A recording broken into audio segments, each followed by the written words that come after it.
The issue I think I have with it is the real home run hitters are not on it. Yeah, like, let's be honest. What the heck is Alec Bohm doing in the home run derby? If it's a doubles derby,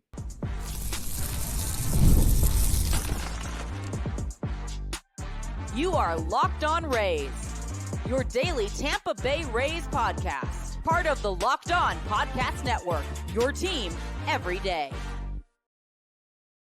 welcome to Locked On Rays, your daily podcast covering everything Tampa Bay Rays, from game analysis to player interviews. We've got you covered with all the latest news and insights. My name is Kevin Weiss, And I'm Ulysses Zambrano.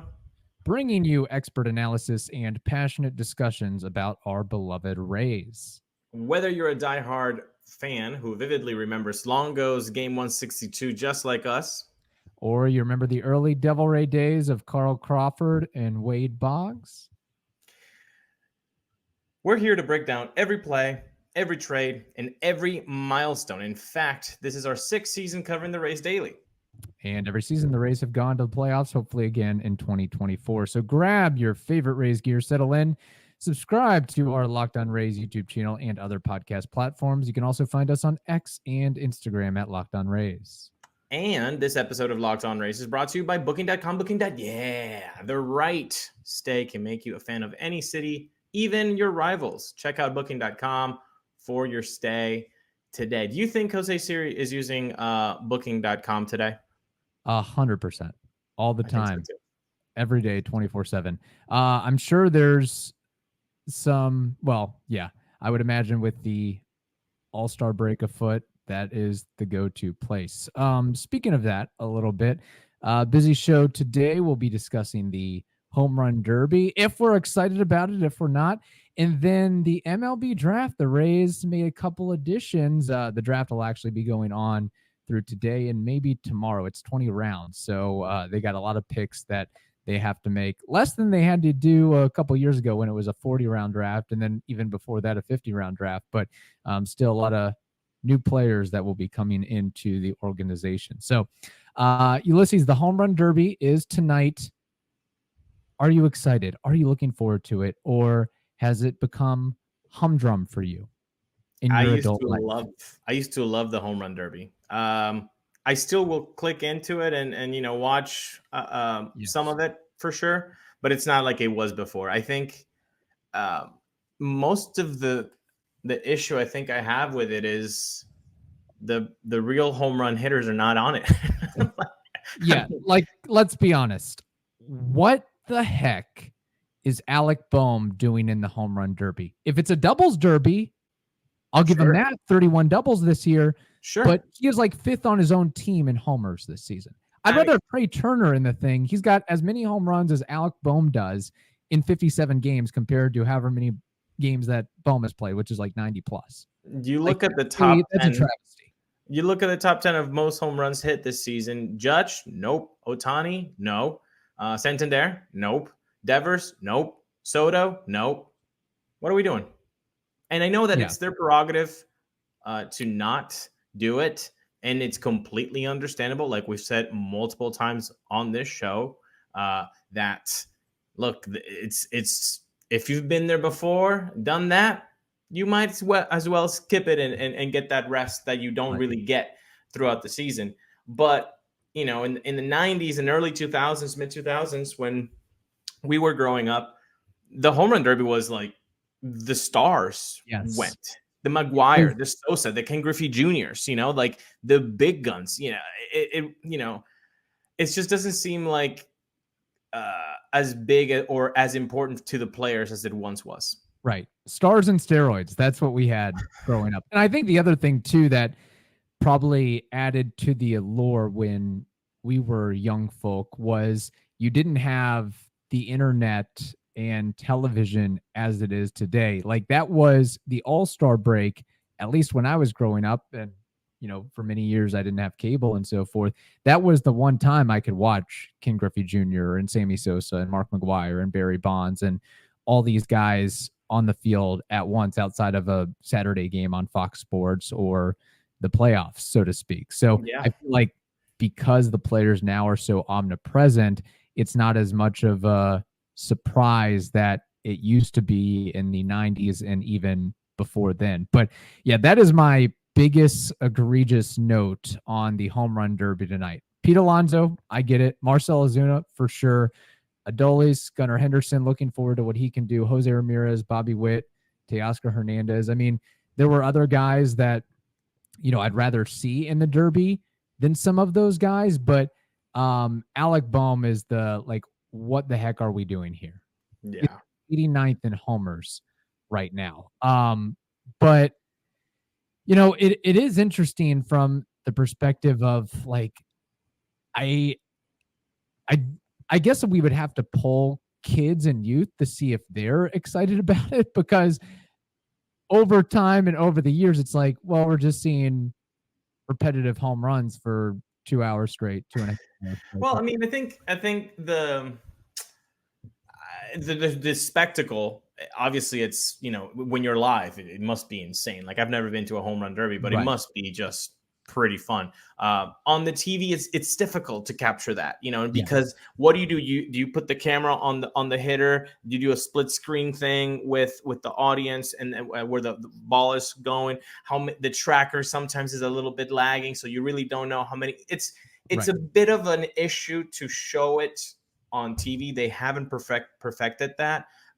So then that's a big issue, I think, that we haven't done. But it really, to me, it's kind of becoming like the slam dunk contest where, it was awesome. And now every so often you can see a cool dunk, but it's not the same. Right. The people that go are not the ones that you want to see, do the slam dunk contest. So unfortunately, I think it's trending that way, to that path of irrelevancy.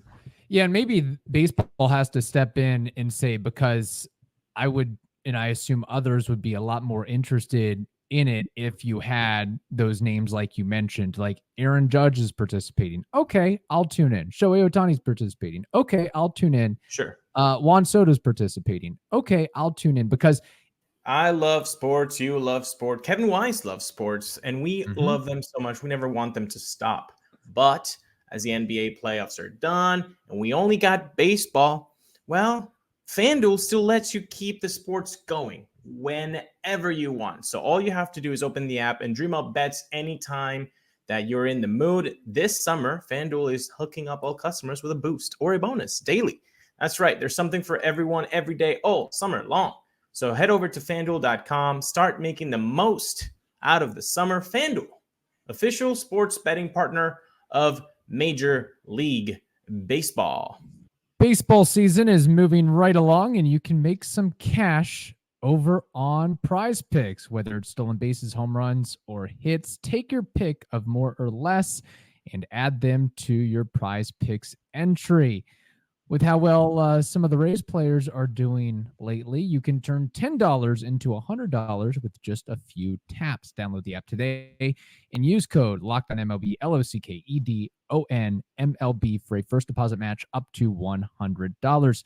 Prize Picks is really simple to play. You can make your picks and submit your entry in under 60 seconds. Quick withdrawals, easy gameplay, and an enormous selection of players and stat types are what makes Prize Picks the #1 fantasy app. So get in on the action with Prize Picks. Download the app today and use code LOCKEDONMLB for a first deposit match up to $100. That's code LOCKEDONMLB for up to $100 match on your first deposit. Pick more, pick less. It is that easy. Not only the star power, but the ability to hit not just home runs, but gargantuan home runs. I think that's what makes the difference, is seeing Aaron Judge lob off a 460, 470-foot home run, as opposed to Alec Bohm doing a game 162 type situation. So, yeah, that's, I think, a little bit of a letdown. Now, who knows? It remains to be seen. Maybe it'll be a fantastic event when it goes on tonight. I know there is some history-breaking measures possible with Pete Alonso. I believe if he wins this year, he would tie or surpass Griffey for the most home run derbies. But if players really don't like participating in it, maybe baseball or somebody has to step in and say, if you get asked to do it, unless you're down with a season-ending injury, of course we could have, phantom IL stints and things of that sort come to fruition. You need to participate. What do we need to do to get you to participate? What's the incentive there to get you to participate? The incentive is moolah, baby. Yeah. It's So the greens, maybe Skittles. instead of the winner $1 getting million for Aaron Judge for Shohei Ohtani is nothing. Yes. It's peanuts, and it's crazy to talk like that because for everybody else in the world, $1 million, we would all be pretty damn ecstatic about receiving $1 million for 2.5 hours worth of work. But it is for Judge. It is for Ohtani. It is for the big names. It is for Soto. I mean, maybe you get a massive sponsor, a couple massive sponsors, and say, hey, the winner, you're getting $15 million. I don't know if that's what it's going to take or have it built into the contracts of if you get asked to do not just the home run derby, but the All-Star game, that we want to show that we're unified and that, we're an organization and we want to leverage our stars. That's a way to do it, whether we like the product or not out there. So for example, wouldn't Schwarber be a better show than Alec Bohm? 100%. Okay. Like I mentioned, I think there's 5 other Phillies players that would be more like Bryce Harper. Okay. Yeah. And you don't have to be in the All-Star game either. You don't have to go to the All-Star game. You can just, hey, this is different than the All-Star game. This is a home run derby. So you should be like the guys. So Schwarber, he has way much more money than Bohm. So maybe $1 million is not going to be a lot for him. But maybe you put it into double figures, 10 mil. Okay. Right. Am I really going to say no to that? Yeah. That's for a Schwarber, that's, I don't know what his exact contract figures is, but that's basically a 1-year salary right there for if you win an event and take home that moolah there. So so we have that going on. Who are you putting green Skittles on? Who is the one guy that you are going to bang your hand on the table for between the National League, Alonso, Bohm, Hernandez, Ozuna, or American League, Garcia, Gunnar, Jose Ramirez, Bobby Witt? I know he's going to lose, and he's going to lose quite quickly. But Jose Ramirez, I think he's a good guy of baseball. Yeah, I think he's what we all hoped to have in our lineup for 10 years, 11 years, and then it didn't. So I'll go with Jose Ramirez. All right. I was leaning toward Adolis just because of the home field advantage. We're talking about a bandbox in Arlington there, but and I was also leaning towards Marcell Ozuna, but I'm gonna do a switcheroo and say Gunnar Henderson because we know the power ability and overall ability of Gunnar Henderson, and I think the youth factor, and maybe him just having a little bit more stamina and endurance going into the All-Star break, that might push him through this year. So that's who I'm betting on. That's who I'm going with. So, speaking of that, do you think that there's any active Rays player that would be a fun participant, and who will be the next Rays player to participate in the thing? I think Brandon Lau would be a fun one. Yes. I don't think he'll ever do it, but I think he would be a fun guy to see because of the whole torque that he does, and it's and being pretty a smaller crazy. guy launting big home runs, pulling. He's a small frame guy. I mean, it's just impactful to see that, and then the bombs that he would hit in that situation. I think that would be really fun. But no, I don't think there's really anybody that I see in the active roster right now that could potentially be a big show. I mean, Isak. Yeah, but I feel like Isak. Honestly, can I say something? As a Bobby Abreu fan and as a Randy Arozarena fan, bro, stay away from that. I don't care if Sarris come or Mike Petriello come with a thing of actually, the home run derby does not do anything bad to your swing. BS. I will not believe it. Not at all. I stay away from that thing. That's stay fair. Away from and that's the thing. We come back to the beginning. If Ohtani and Judge thought that it would be fine, then they would do it.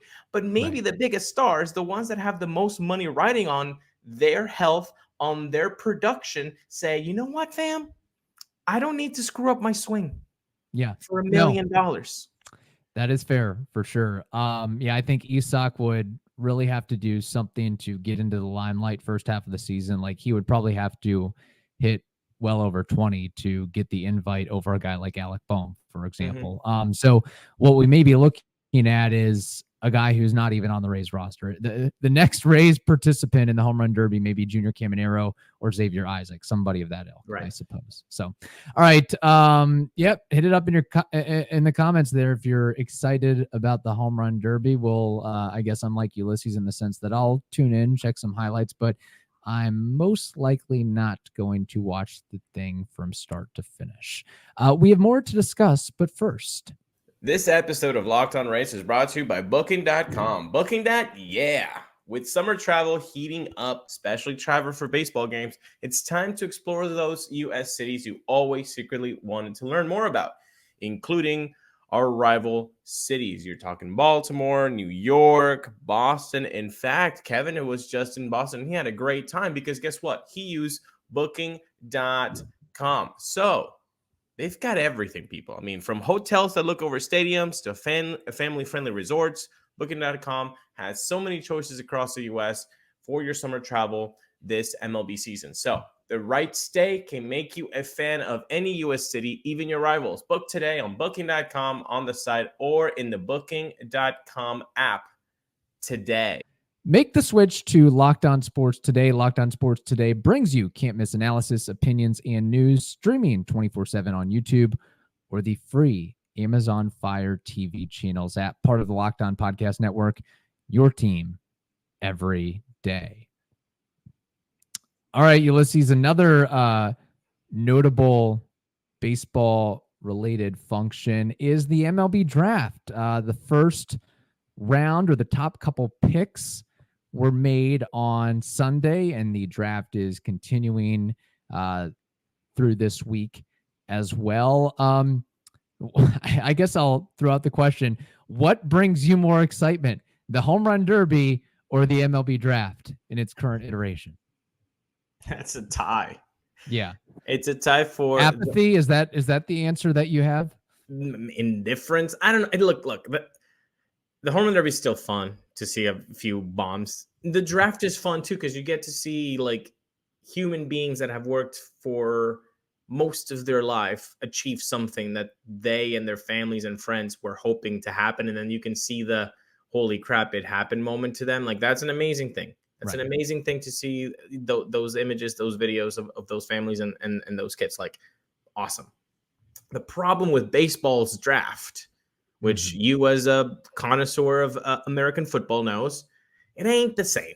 No. Because when NFL happens, NFL draft, you're already putting him in your offensive line. He's your quarterback for the next year. Like, he's going to be playing for you in a couple of months, in a few months. Yes. So much different than what happens in baseball. I mean, some of these guys that were drafted, like, you know, Theo, and I think Tyler and Emilian. The fact that we have to research them, we should, in a perfect world, know who they are before they get selected by the Rays, unlike football, unlike basketball. And some people do, but not the majority of fans. It's very niche.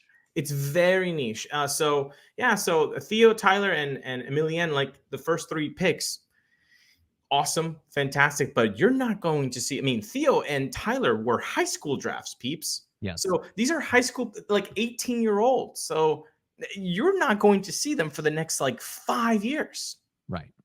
I think it's a little bit different. Yeah, I think it is changing somewhat because, as we've seen over the last couple of years, guys are getting promoted to the bigs more quickly than ever before. But I feel like that's more with college players than high school players. High school player, 18 years old, 19 years old, he's still going to go through the 4, 5, 6 year trajectory to get to the majors, hopefully one day.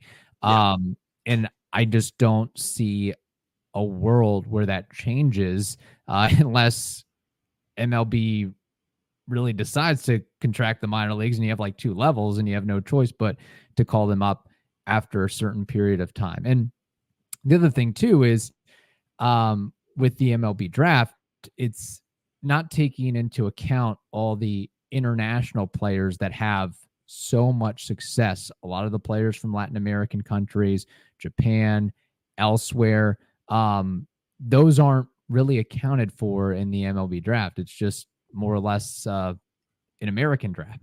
And Yeah, exactly. You can draft out of Puerto Rico as well. Yeah. So it's I think like you it's changing somewhat maybe, but I don't think to the point where you're going to get most of baseball fans into it as much as the regular football fan is into their draft. I mean, weren't there like draft parties this year that were like obscenely attended by like people like outside, like hundreds? Oh, that's what happens every year. $1 Place opens up and thousands of people flock. I mean, look at the TV viewership. It is appointment viewing to watch the NFL draft, a little bit less so the NBA draft, but because NFL is number one top of mind sport in America.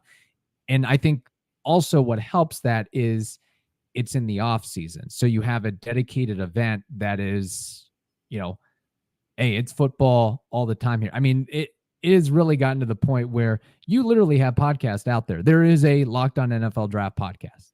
Exactly. No, it's huge. And so it's a little bit difficult to compare the two, but that should just give you a little, perspective on this is not the same. And so like, is there enthusiasm? Yes. For the humanness of it. Right. Sure. But for the fan of like, oh man, I get to see this guy play next year. No, we should maybe highlight the first 3 picks. Yeah. So the first 3 picks that were taken on Sunday, 18th overall, Theo Gillen, 58th overall, Emilian Pitre, and then 66th overall, Tyler Bell. Gillen is a high schooler out of Westlake, Texas. Pitre, a Canadian kid who went to the University of Kentucky. And then Bell is a high school kid out of Illinois. And I'll just say this, starting with the top pick, Gillen, again, I didn't know who he was until he got the call and until we saw some pictures and video clips of him. I couldn't pick him out in the lineup before Sunday, but the fact that he is being lauded as the top-ranked high schooler in the class because he has such a rare combination of contact power. So I like that the Rays are leaning into bat, and power. That's what we need. And also, I guess he was a middle infielder in high school playing some shortstop, but the idea is to move him to center field because we theoretically will have a glut of middle infielders between Braden Taylor and Carson Williams and others on the list as well.